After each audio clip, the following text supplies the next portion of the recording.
Hello everyone, আসসালামু আলাইকুম সবাইকে। ডিউরিং রামাদান ওয়েট লস করাটা অনেক বেশি ইজি, কিন্তু দেখা যায় যে বছরের এই স্পেসিফিক সময়টাতে মানুষ অনেক বেশি ওয়েট গেইন করে ফেলেন অথবা আনহেলদি লাইফস্টাইলে অভ্যস্ত হয়ে পড়েন। সো আজকের এই ভিডিওতে আমরা জানবো কিভাবে এই মাসটাতে খুব ইজিলি হেলদি থাকা যায় এবং ওয়েট লস করা যায়।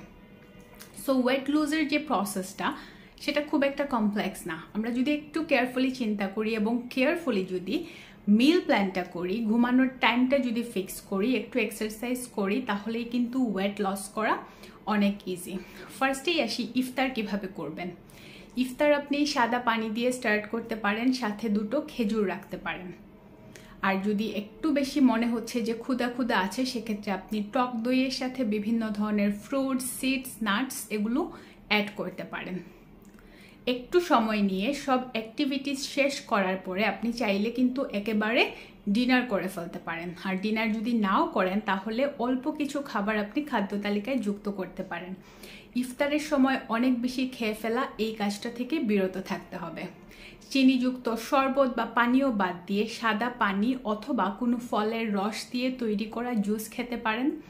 চিয়া সিড বা তোকমা সাথে রাখতে পারেন। এতে করে কোষ্ঠকাঠিন্যের যে সমস্যা সেটা দূর হবে এবং বিভিন্ন ধরনের পুষ্টি উপাদান শরীরে প্রবেশ করবে।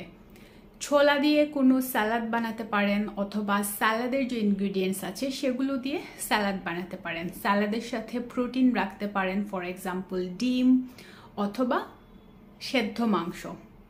আর ইফতারের পরপর মেটাবলিজম অনেকটাই স্লো হতে থাকে, তখন দেখা যায় যে প্রোটিনটা খুব ভালোভাবে ডাইজেস্ট নাও হতে পারে। সো প্রোটিন ওই টাইমে খেতে হবে, নট নেসেসারিলি, বাট স্যালাডে বা ছোলার সাথে যদি একটু চিকেন বা বয়েলড এগ অ্যাড করতে চান, এটা অফকোর্স ভালো। দেন আপনি 9টা বা 10টার মধ্যে সব অ্যাক্টিভিটিস শেষ করার পরে আপনি কিন্তু অল্প ডিনার করে, সেটা হতে পারে রুটি, সেটা হতে পারে ওটস, সেটা হতে পারে সাদা ভাত, সাথে অল্প পরিমাণে প্রোটিন, সবজি বা ডাল জাতীয় খাবার, এগুলো অ্যাড করে খেয়ে কিন্তু আপনি 10টার মধ্যে ঘুমিয়ে পড়তে পারেন। আপনি 10টায় যদি ঘুমিয়ে পড়েন এবং 3টার সময় যদি উঠে যান, এই যে একটা সময়, সেখানে কিন্তু আপনার খুব ভালো একটা ঘুম হবে, যেটা হচ্ছে ডিপ স্লিপ, যেটা আপনার বডিতে টক্সিন রিমুভ করতে সহায়তা করবে, ডিটক্সিফিকেশনে সাহায্য করার পাশাপাশি বডিতে যে ক্ষত আছে বা প্রদাহ আছে সেটা দূর করতে সাহায্য করবে।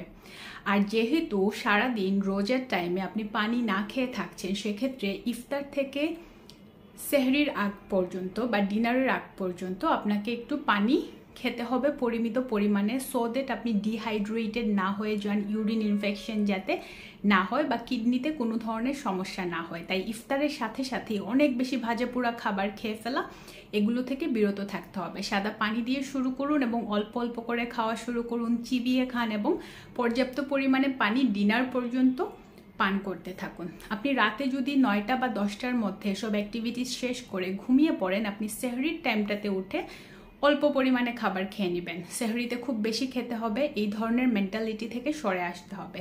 কারণ সেহরির সময়টাতে অনেকেই মনে করেন যেহেতু আমি সারাদিন না খেয়ে থাকবো, সো আমাকে অনেক খেতে হবে। সো এই মেন্টালিটি বা টেন্ডেন্সি থেকে সরে আসতে হবে। আপনি সেহরিতে যদি অল্প পরিমাণে খান, সেটাও আপনাকে সারাদিন এনার্জি দিবে, কারণ আপনি সন্ধ্যা থেকে যেই পুষ্টিকর খাবারগুলো খাচ্ছেন ইফতারে, ডিনারে বা সেহরিতে, সেটা আপনাকে সারাদিনের এনার্জি দিবে। বরং আপনি অতিরিক্ত তেল মশলাযুক্ত বা বেশি খাবার খেয়ে ফেললে সেটার ডাইজেশন প্রসেসটা অনেক লেটলি শুরু হবে এবং সারাদিন আপনি লেথার্জিক ফিল করবেন। সো সেহরিতে অল্প পরিমাণে স্যালাড রাখতে পারেন, অল্প পরিমাণে ভাত, লাল আটার রুটি, ওটস, টক দই, এই খাবারগুলো আপনি রাখতে পারেন এবং তারপরে আপনি সব অ্যাক্টিভিটিস শেষ করে ঘুমিয়ে পড়লেন। অল্প ঘুমাতে পারেন অথবা আপনি সেহরি খেয়ে আর না ঘুমালেও চলবে, কারণ আপনি ওই যে রাত 10টা থেকে 3টা পর্যন্ত যদি ডিপ স্লিপ আপনার হয়, সেহরির পরে আপনার ঘুমানোর দরকার নেই। তারপরেও যদি আপনার মনে হয় যে আপনি সেহরির পরে ঘুমাবেন, 1-2 ঘন্টা ঘুমিয়ে উঠে পড়তে পারেন। দেখবেন যে সারাদিন আপনি অনেক ভালো ফিল করবেন। সকালের মধ্যে বা দুপুরের মধ্যে আপনার যা যা কাজ আছে সেটা শেষ করে ফেলবেন। আর যারা বড় পরিবারে থাকেন তাদের উদ্দেশ্যে বলবো, ইফতারে বিভিন্ন ধরনের ভাজা পোড়ার খাবার বা সেহরিতে বা রাতের ডিনারে অনেক খাবার আইটেম রাখতে গিয়ে এটা আসলে নারীদের উপর অনেকটা টর্চার হয়। বাংলাদেশের মধ্যবিত্ত বা নিম্ন মধ্যবিত্ত পরিবারে দেখা যায় নারীরাই রান্নাবান্না করেন। বিভিন্ন পরিবারে দেখবেন যে দুপুরের পর থেকেই ভাজা পোড়া আইটেম রান্নার অনেক ধরনের অ্যাক্টিভিটিস চলে, এতে করে নারীরা দেখা যায় যে বিভিন্ন খাবার আইটেম বানাতে গিয়ে আসলে রিলিজিয়াস অ্যাক্টিভিটিসে ফোকাস করতে পারেন না। সো যেই সব পরিবারে অনেক বেশি ইফতার আইটেম খাবার অভ্যাস আছে, ভাজা পোড়ার অভ্যাস আছে, আই নো দ্যাট বছরের পর বছর এটাই হয়ে আসছে। স্পেশালি আমি যদি বলি, আমি সিলেটের ফ্যামিলিগুলো দেখেছি, বিকজ আমি নিজেও একজন সিলেটি। সো একটা সময় পর্যন্ত দেখেছি যে ছোটবেলা থেকেই যে অনেক ভাজা পোড়া আইটেম এবং বাসায় অনেক খাবার রান্না করার পরেও দেখা যায় যে বাইরে থেকে আবার কিনে আনা হচ্ছে। সো এগুলো হচ্ছে অপচয় প্লাস পুষ্টিকর খাবার খাচ্ছি না। ফর এক্সাম্পল, আপনি যদি একটা সাদা পরোটা খান, সেটাও যেরকম আপনার পেট ভরবে, এট দ্য সেম টাইম একটা সাদা পরোটায় যদি 200 ক্যালোরি থাকে, ওই 200 ক্যালোরিতে আপনি যদি বাদাম, সিডস, ডিম, দুধ, চিয়া সিড, ফ্রুটস এই খাবারগুলো দিয়ে যদি আপনি 200 ক্যালোরি ফুলফিল করেন, সেটা আপনাকে এনার্জি তো দিবে, প্লাস অনেক বেশি কন্টেন্টেড ফিল করাবে, অনেক বেশি ভালো ফিল করাবে, অনেক বেশি অ্যাক্টিভ ফিল করাবে। সো খাবার খেলেই আমাদের এনার্জি দিবে, কিন্তু কোন খাবার খেলে পুষ্টি দিবে সেটা আমাদেরকে ফোকাস করতে হবে। সো যাদের পরিবারে অনেক বেশি ইফতার আইটেম রান্না করার অভ্যাস আছে, এই জিনিসটা থেকে সরে আসতে হবে, পুষ্টিকর খাবারে যুক্ত হতে হবে। এবং রোজার মাসে যেহেতু অনেকটা সময় আমরা ড্রাই ফাস্টিং করি, দ্যাট মিনস কোনো ধরনের পানীয় আমরা খাচ্ছি না এবং কমপ্লেক্স খাবার খাচ্ছি না, এজ এ রেজাল্ট আমাদের শরীরে যে টক্সিন আছে, ক্ষত আছে, প্রদাহ আছে, দ্যাট মিনস ইনফ্লামেশনগুলো অটোমেটিক্যালি বডি রিপেয়ার করে ফেলবে, রোগ প্রতিরোধ ক্ষমতা বাড়াবে। সো এই রোজার এফেক্টটা বা ড্রাই ফাস্টিংয়ের ইফেক্টটা যদি আমরা পেতে চাই, গুড রেজাল্টটা যদি আমরা পেতে চাই, তখন আমাদেরকে যেটা করতে হবে, ইফতারে, ডিনারে, সেহরিতে পুষ্টিকর খাবার খেতে হবে এবং পরিমাণে কম খেতে হবে, ওভার ইটিং করা যাবে না।